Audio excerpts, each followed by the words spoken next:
Ladies and gentlemen, what is going on? Welcome to Today in Hip-Hop, episode 18. There's a lot of stuff going on. I am your host, the magnificent, the man, the myth, the legend. He is I, and I am him, Mr. Noah Jones. Today's episode is sponsored by Private Road Clothing. If you're about that luxury life, make sure you stop by privateroadclothing.com and check out some of their luxury items, premium everything. Because it's all about that luxury lifestyle, man. Alright, today we got some amazing shit to talk about. Today we got some Jim Jones news. We got some news from about Baby Soulja, somebody who I've never heard of before. And we also have some Tekashi 6ix9ine news. Tekashi's been all over the internet nowadays because his trial and everything is going on. So, there's a whole bunch of things that have developed in his case. I think we're gonna start there. Let's start with Tekashi. For everybody that does not know, Tekashi 6ix9ine is still in jail, and a lot of news has developed. We all knew that he was gonna be snitching. That's not anything new. But come to find out, there's a lot of people, ladies and gentlemen, that have been snitching in his camp. They have wiretaps of people talking. They have wiretaps of people putting themselves in messed up positions.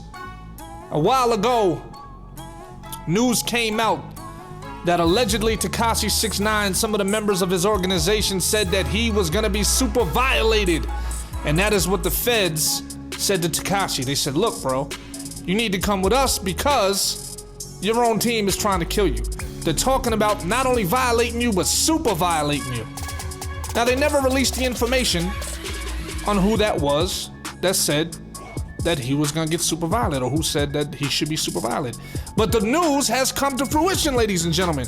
Come to find out, it was rapper Jim Jones from the Diplomats. On a cell phone conversation with one of the other Blood Gang members from the 9 Trey Bloods, he's speaking to this guy. I believe his name is Harv. He's speaking to Harv, saying that he should be super violated. Which is crazy. Super crazy. I had no idea that Jim Jones was not only affiliated with the 9 Trey Blood Gang, but he was the one who basically suggested that Tekashi 6ix9ine get super violated, which the feds used in return to basically bring Tekashi in and have him help snitching. It is nuts. So we all know that Tekashi is snitching, but like I said, now there's even more evidence of everybody else snitching. You have wiretaps. You have Jim Jones.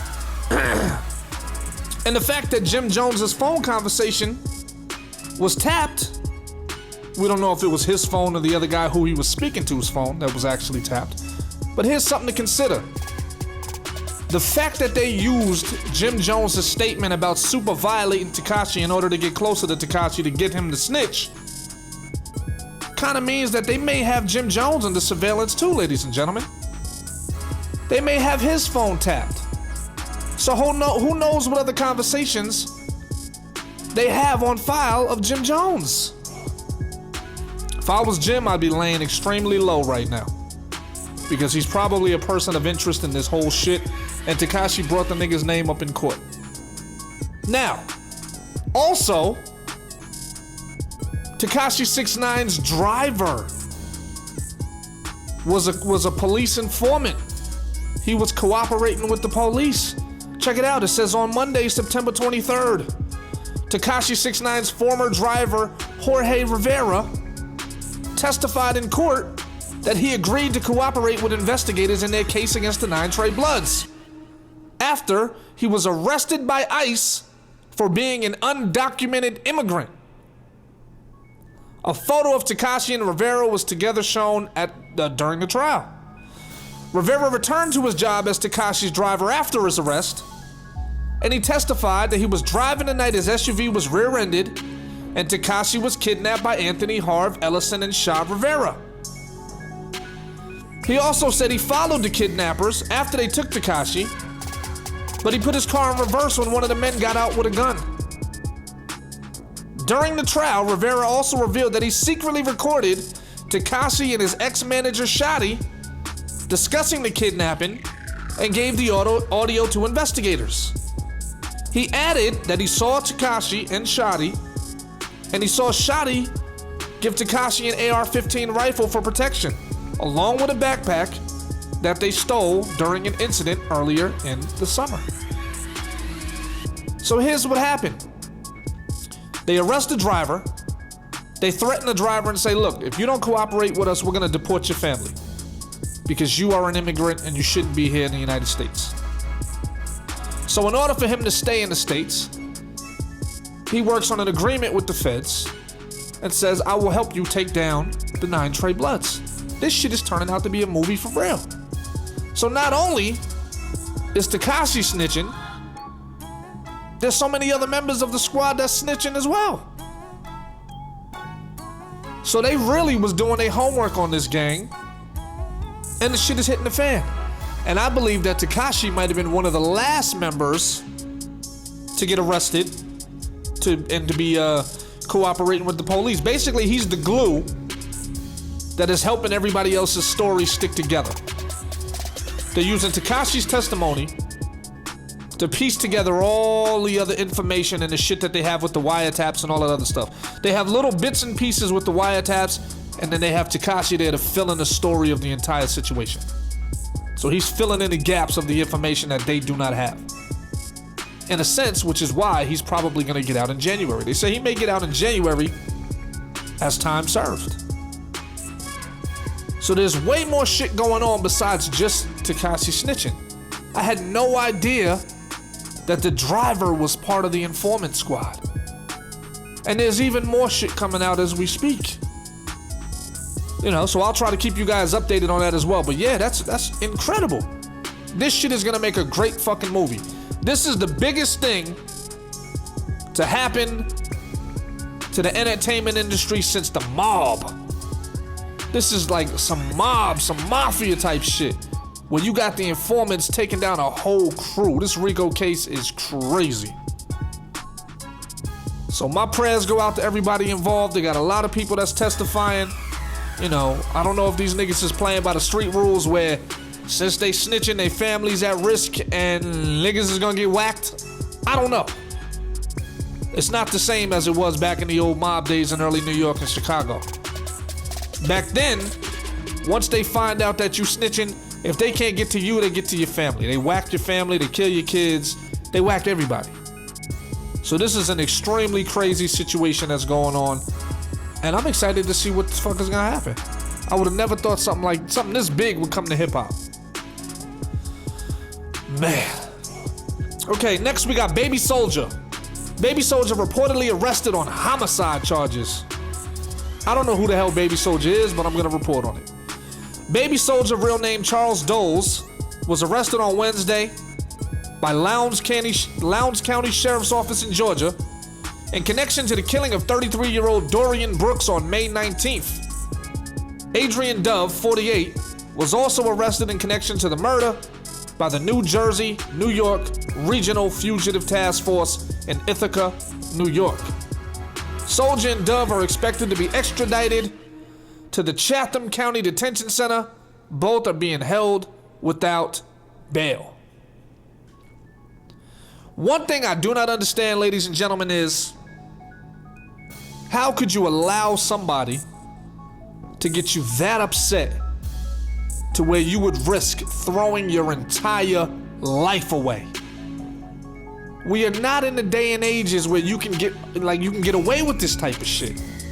They have cameras, they have ways of triangulating where your phone was, they have ways of like the forensics that they have nowadays to link you to shit and to find you when some shit happens. They have techniques that they don't even discuss with motherfuckers and they catch you on a regular basis. This DNA shit is real. I do not understand why these people are playing a stupid game and winning a stupid prize every time. Makes no sense to me. You have camera phones, you got facial detection. You have all kind of crazy shit. You have in your iPhone right now, they track every single location where you go to. They can subpoena your phone and check exactly where you were at all these different times because it leaves a record in your phone of all the places that you've traveled. I've seen this shit myself. And they link it to Google. So what happens is, as you're traveling, it'll tell you, you've driven here, you've driven there, you've been here, you was there. How was this place? I see that you stopped, you drove by this restaurant. Give us your review on this restaurant. They're tracking you everywhere you go. But yet you're gonna do something so stupid to where you throw your whole life away. For what? Why would you allow somebody to get you so mad? Even an enemy, you never let your enemies get you so mad to where you want to throw your life away, ladies and gentlemen. Why would you want to do that? There is nothing in value, nothing of value, that should make you want to do something that crazy to throw your life away. What about the people that love you? What about the people you love? Maybe you have a child. You'll never see your fucking child again. Or you'll see your child behind bars. You behind a glass plate and you can't even see and touch your fucking kids. You know, that shit is depressing. And me, as a smart individual, I would never want to put myself in that situation. You have to control your anger, ladies and gentlemen. You have to find a smarter way. You want to get revenge on your enemies? Become successful. You know, a lot of people in these day and age are not successful. So if you become successful and you end up becoming rich and your enemies are poor as fuck and you out there living and enjoying your lifestyle, that's the best revenge. That's why they say success is the best revenge. You get out there, you make yourself successful, and you do your thing. So, word. I have no remorse. No remorse for Baby Soldier. You know what you're getting into. When you do these type of things, you commit these kind of crimes, this is what happens. There's only two things that can happen. You can end up dead or in jail. So he, my friends, has become the latter. Now, back to Jim Jones. It says Jim Jones, his New Jersey house reportedly foreclosed on and sold back to the bank for $100.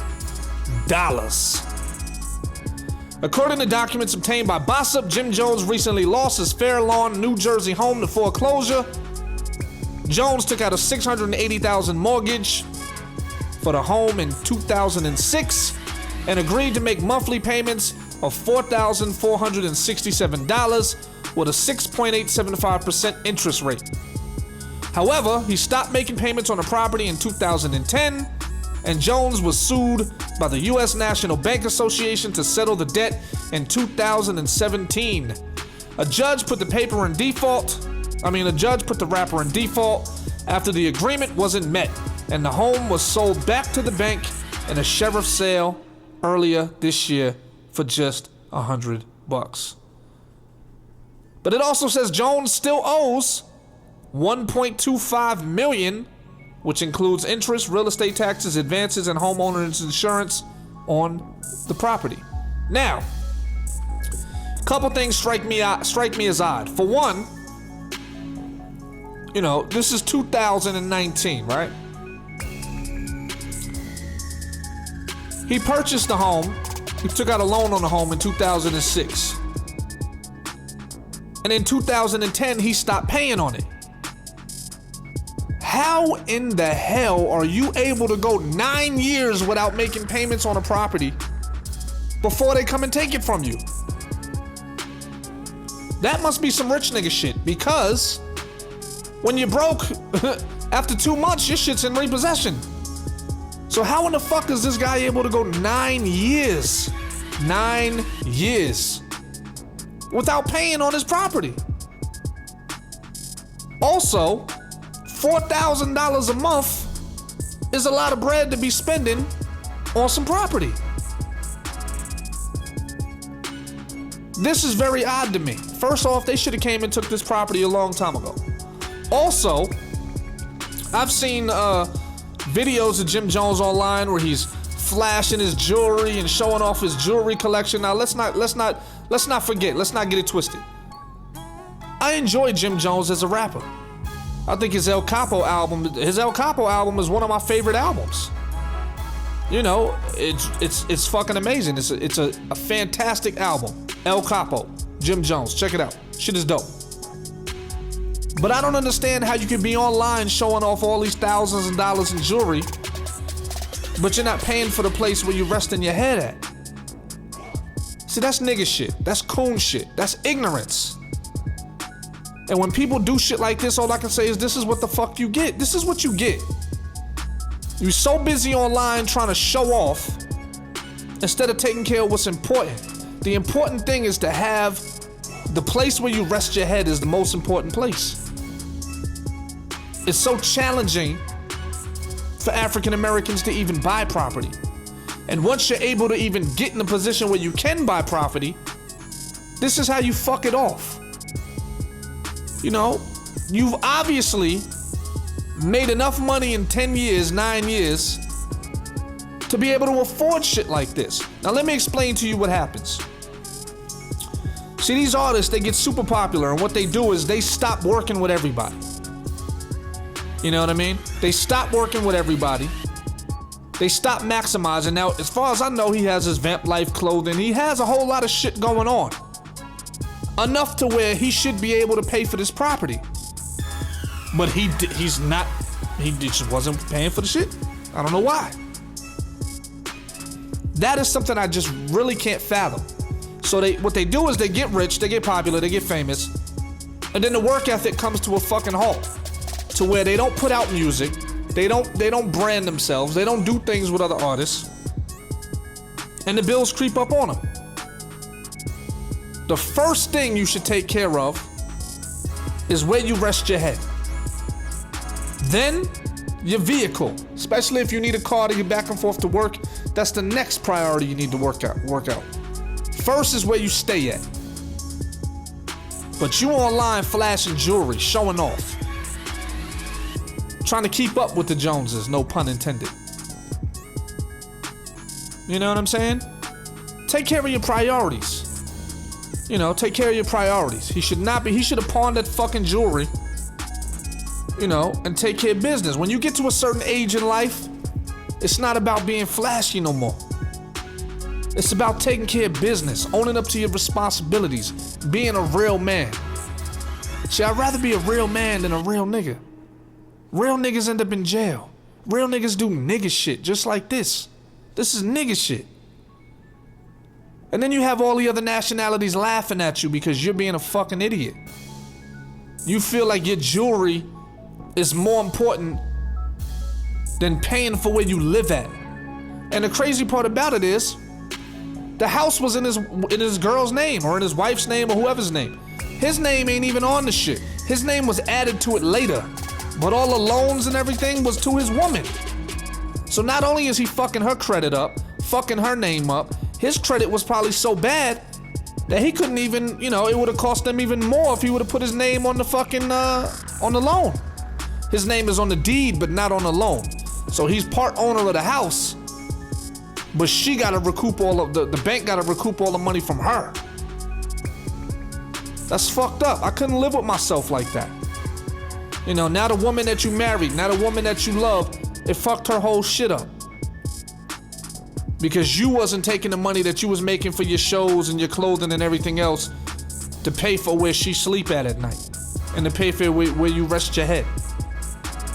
Sometimes you gotta quit when you're ahead, ladies and gentlemen. All right, now, let's move on to our last story. We got Young Dro. For those of you that don't know who Young Dro is, he was one of T.I.'s artists, T.I.'s right-hand man. Young Dro was given 12 months for allegedly punching his girlfriend. Young Dro, you cannot beat the bitches up, bro. You can't punch these women. The Me Too movement is for real. You cannot punch these women, bro. Don't punch these hoes. Don't never let them get you that mad to where you willing to punch their ass in the face. Just walk away, bro. And I know they can push your buttons. I know they can do and say a lot of things to have you upset. But you gotta walk away. Otherwise, your ass gonna end up on TMZ. And niggas is gonna be laughing at you, like me. So according to TMZ, Young Dro was sentenced to 12 months for allegedly punching his girlfriend. He also smashed a plate of banana pudding in his girlfriend's face during an altercation. He pled guilty to 1 count of battery and family violence. So he not only socked her in the face, He hit her in the face with a plate full of banana pudding. This shit seems like a fake story. He punched the bitch in the face and then smashed her with fucking some banana pudding. Yo. Just imagine that shit. You know what I mean? That's like some Three Stooges shit. You punch a bitch in the face and then smack her in the face with some pudding. I wonder did this shit happen while they was out to eat or something at a restaurant or whatever. So it says, while Young Dro was ordered to serve 70 days, he was given credit for 20 days he already served, plus an extra day of credit. You got extra credit, ladies and gentlemen. Extra credit for each day served on good behavior. He could be released as early as October 5th. He will remain on probation for the full 12-month sentence, and he will have to submit a drug and alcohol evaluation within 30 days of his release from jail. Dro was also ordered to attend domestic violence counseling and to forfeit all his weapons and refrain from drinking. So he got to turn all his guns in, ladies and gentlemen. He loses all his guns. He got to be, he's going to be checked on. He's going to be on probation. He's going to have to pee in a cup. He's going to have to go to counseling. So now basically the state has control over his life. All because of an altercation. See? This is the thing. You never let a woman get you that mad to where you put yourself in that position. For real. The shit don't seem right, but this is a real situation that happened. This is a real article. And this, I mean, who knows? Why would you even get to that point? Maybe it's because, you know, his career didn't go where he expected it to go. You know, he had a big ass hit song with T.I. back in the day. Like T.I. put him on. He had a huge record. He was getting a lot of buzz. You know, and he just fucked his career off. Couldn't keep the momentum going, ladies and gentlemen. Couldn't keep the momentum going. So, good luck to him. You know, words of advice, Dro. Don't beat the bitches up. Oh, man. Sorry for the delay, though, ladies and gentlemen. I know it's been a while since I dropped an episode. I told you, I just don't want to saturate the game with the same type of shit over and over and over and over. Don't want to saturate it. And because everybody's reporting on the same shit nowadays, I don't want the shit to get monotonous. So sometimes, as awesome as I am, I like to take a step backwards and let it be what it's gonna be. But that today, ladies and gentlemen, was episode 18. I respect you guys. I love you guys. Make sure you check out privateroadclothing.com. Also, if you want some music, NoahJonesNews.com. Talk to y'all soon. Love y'all. Don't forget to like, subscribe, share, donate, all the good shit. Peace.